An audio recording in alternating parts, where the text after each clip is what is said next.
billions of naira destroyed. The 2024 climate predictions and flood outlook positioned Anambra State with high probable risks of flooding. Just as most states of the Federation, especially in the northern region, are focusing on the new pattern of Harmattan season, Anambra State is still focusing on the welfare of victims of recent flood devastation in the state. Director General National Emergency Management Agency NEMA Zubaida Umar in a message said, the agency has mobilized resources to Anambra State to cushion the effects of the devastation. Items delivered to the state include bags of rice, gari, condiments, clothing materials, and other toiletries. This intervention is to help them to make life a little bit easier in the camp. Executive Secretary, Anambra State Emergency Management Agency, Paul Odinobo, who received the relief items on behalf of the state government, thanked NEMA for the swift reaction to the plight of the victims and promised judicious distribution of the items. So that's why we are here, to say sorry for them, to thank them, and to encourage them to be patient with the federal government and the state government, that they will be taking good care of. Our investigation revealed that flooded waters in the affected areas of the state is gradually receding. From Omoaba Anam, community in Anambra East, local government area of Anambra State, Ilyasu Yakubu, NTA News. Northern Nigeria, with its expansive land, abundant resources, and population of over 100 million people, holds vast economic potential. As an area rich in natural resources, agrarian landscapes, and vibrant cultures, the region has long been seen as a strategic hub for economic growth and development. This, the book written by Philip Akpen, Modernizing Northern Nigeria Infrastructure, Rural Facilities and Urban Amenities, 1960 to 1999, explore the level of growth over this period. Haman Jabani reports. The 8-chapter, 334-page book demonstrates the infrastructural development change in urban and rural landscape in northern Nigeria in the post-colonial era. It discusses and analyzes defense and security infrastructure used in defending the territorial integrity of a nation, with economic development fashioned along with development plan, with each chapter dealing with separate issues but closely related, touching different aspects of infrastructure and rural facilities. The authors say the book investigates the dynamics and consequences of modernization in post-colonial northern Nigeria, while identifying the economic and political crisis that hampered government effort to build infrastructure. My thought is to make people to understand that Nigeria is a great place, and our leaders took time to build infrastructure capacity in Nigeria, and that people should know, so that we can learn from their mistakes and also move this country forward. Ideas are hidden in books. Development comes from reading. If you cannot read, you will not understand, so you must have to read. Speakers say the author was able to examine the true picture of the states of infrastructure in northern Nigeria, explores ongoing initiatives, address challenges with highlights of future opportunities in the region. The various movements and activities towards the creation and execution of infrastructures have created new scenarios and imperative requiring a scientific study. This is exactly what this piece has done. The book is believed to have provided a clear picture of modernization in northern Nigeria and given an example of multidisciplinary history. Hamad Jabani, NTA News. Engineers from over 80 branches of the Nigerian Society of Engineers converged in Abuja for the 2024 National Engineering Games, where they competed for honors in several games. Calvin Eonoi reports that the annual event, designed to foster unity among engineers and keep them physically fit, took off from the national headquarters of the NSC with the marathon.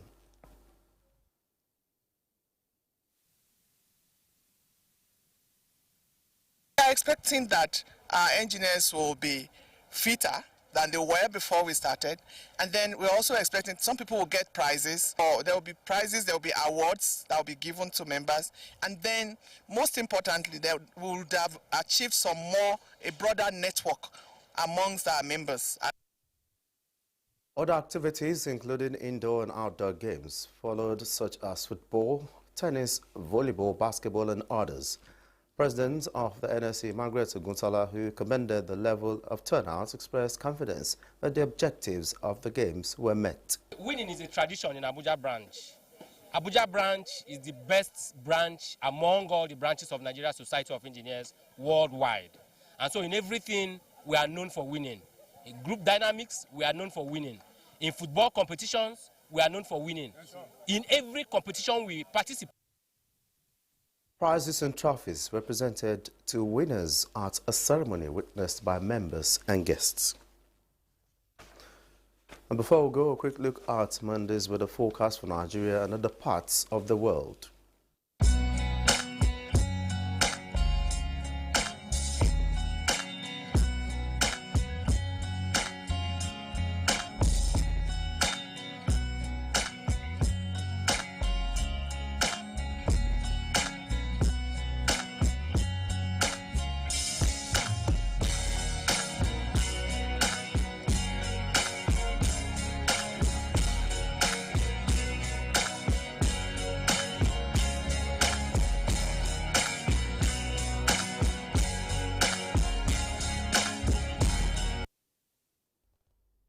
And that's it on the news at NTA International. Thank you for being a part of it. I'm Olajide Bello.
Hello out there.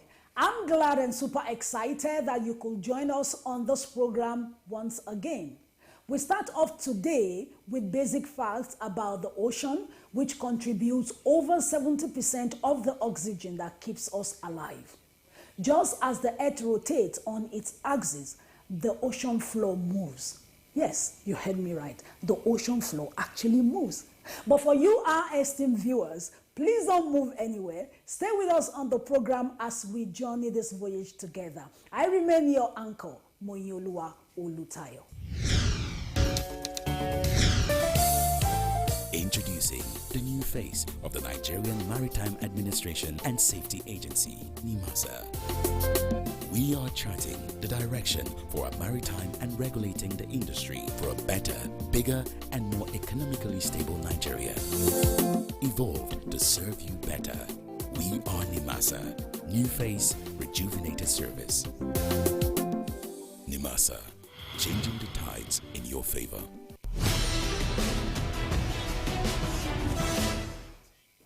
The Honorable Minister of Marine and Blue Economy, His Excellency Adegboyega Oyetola, CON, has inaugurated the Inter-Ministerial Committee for Nigeria's ambition to seek re-election into council at the IMO.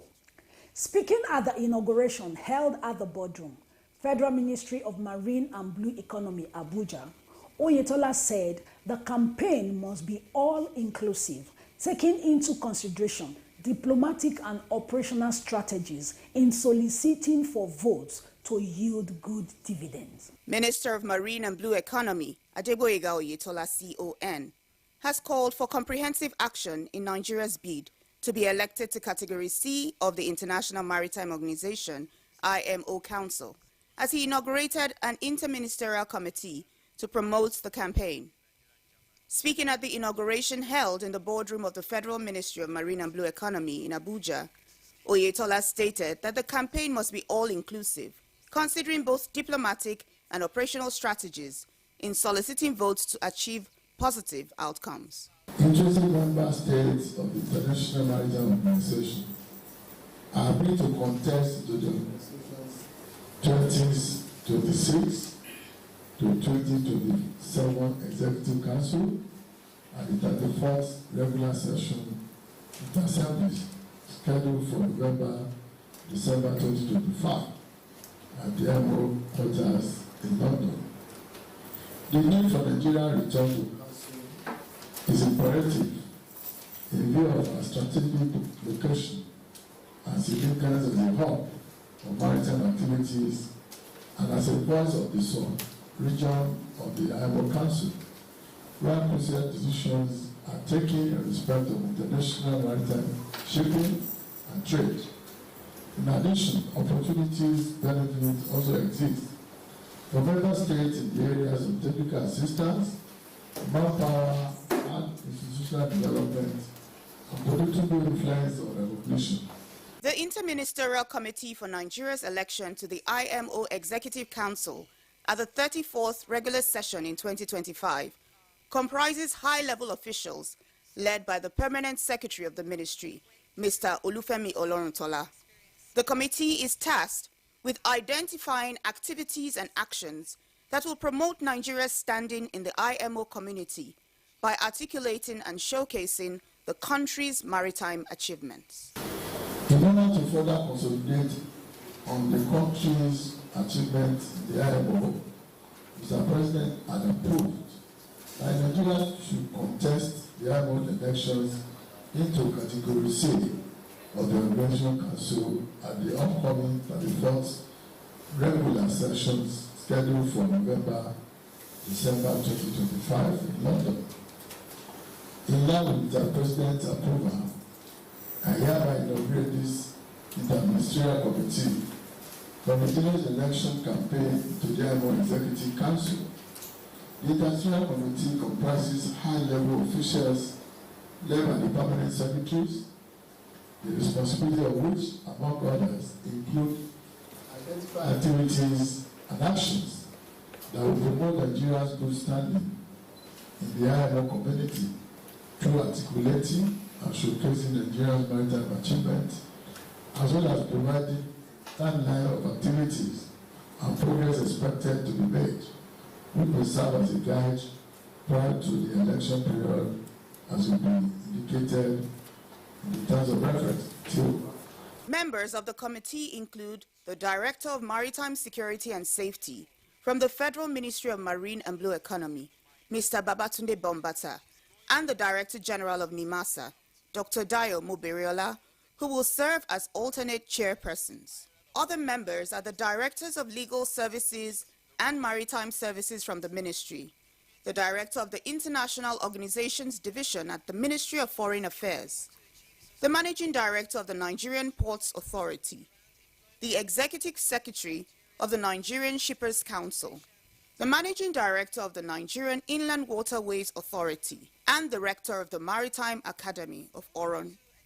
Others include the former Director General of NIMASA, Dr. Ade Dosumu, the representative of the Office of the Honorable Minister, Dr. Charles Akinola, and the Assistant Director for Maritime Pollution Control at the Federal Ministry of Marine and Blue Economy, Mr. Pascal Oga, who will serve as the Secretary to the committee. President Bola Ahmed Tinubu GCFR has signed the instruments of accession for 6 conventions of the International Maritime Organization, IMO. This significant step allows Nigeria to officially deposit these instruments at the IMO headquarters, which serves as a repository for such conventions. The signing is anticipated to enhance Nigeria's maritime governance, align its practices with international standards, and promote maritime safety, security, and environmental protection. The 6 instruments signed by President Tinubu include Instrument of Accession of the Protocol of 2005 to the 1998 Protocol for the Suppression of Unlawful Acts against the Safety of Fixed Platforms on the Continental Shelf. Instrument of Accession of the International Convention on Standards of Training, Certification, and Watchkeeping for Fishing Vessel Personnel, 1995. Instrument of Accession of the Protocol relating to intervention on the high seas in cases of pollution by substances other than oil, 1973 as amended, also known as Intervention Protocol. Instrument of Accession to the Protocol of 1996 to amend the Convention on Limitation of Liability for Maritime Claims, LLMC 1976. Instrument of Accession to the Protocol to the 1974 Athens Convention relating to the carriage of passengers and their luggage by sea, 2002. Instrument of Accession to the Hong Kong International Convention for the Safe and Environmentally Sound Recycling of Ships, 2009. These instruments signify Nigeria's commitment to advancing its maritime sector in line with global best practices. The Director General of NIMASA, while formally presenting the instruments to the Honorable Minister of Marine and Blue Economy, Adegboyega Oyetola CON, expressed gratitude to the Minister's efforts in facilitating the signing of the IMO conventions by the President, which had been pending in the Ministry for several years. The Honorable Minister for the effort that he has put into signing these 6 conventions. These 6 conventions have been lying within now. It has been with the effort of the Honorable Minister. It has now been accepted to by Mr. President, and it will be now delivered and showcased with the IMO, which copies of which we would have in our house as well. That's number 1. Number 2 is that these conventions, now that it's signed, is also part of the KPI for the Honorable Minister. So that's another score. On his part, the Honorable Minister reassured stakeholders of the President's commitment to developing the Nigerian maritime industry in line with global best practices. By signing these instruments of accession, the President has reaffirmed this administration's determination to take its rightful position among the Committee of Maritime Nations. This development will undoubtedly further reassure member states and stakeholders of Nigeria's resolve and determination to be a leading member of the decision-making body of the IMO. The deposit of these 6 instruments of accession will be carried out by the Supervising Ministry and NIMASA.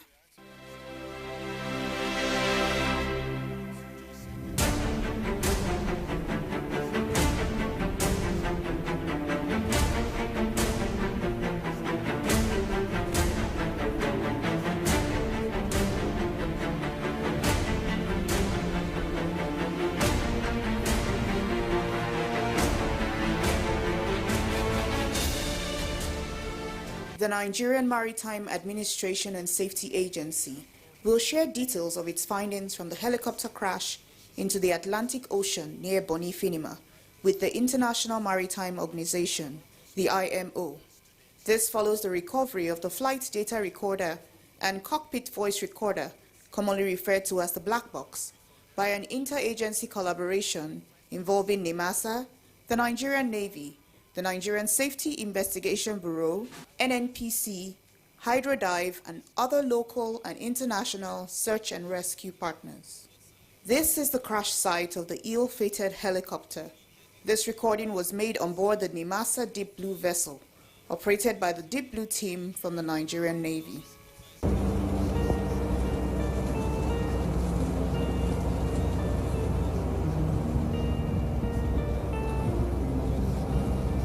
On October 24, 2024, the agency received distress signals at the Regional Maritime Rescue Coordination Center and the C4I Center of the Deep Blue project.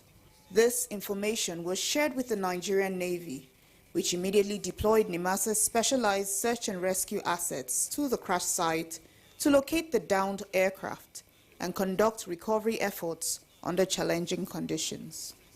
The helicopter crashed into the Atlantic Ocean near Bonny Finima, approximately 1.4 kilometers from the starboard side of the floating production storage offloading vessel, Noim Antan, owned by the Nigerian National Petroleum Corporation, NNPC Limited. This is the crash site as captured by NIMASA.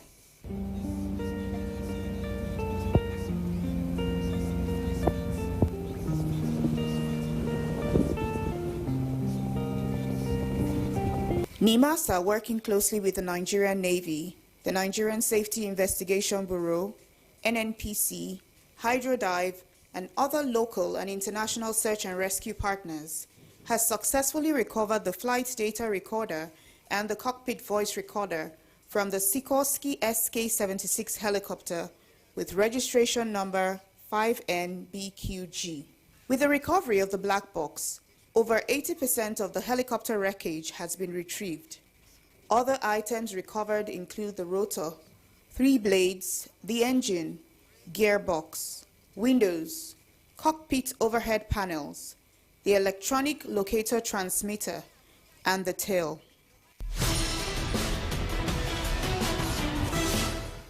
NIMASA has earned national recognition for its efforts to automate operations.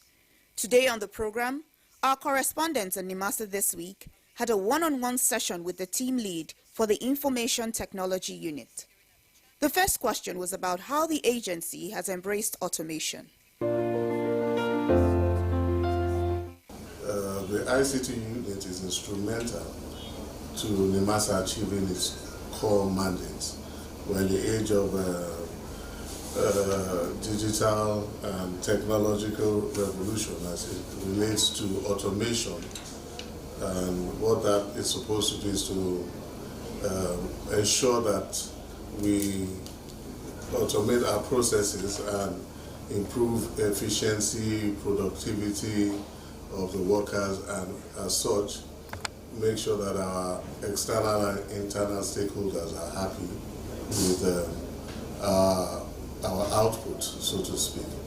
Mr. Karibi White also elaborated on some internal reforms that have contributed to the transformation of the agency's operations.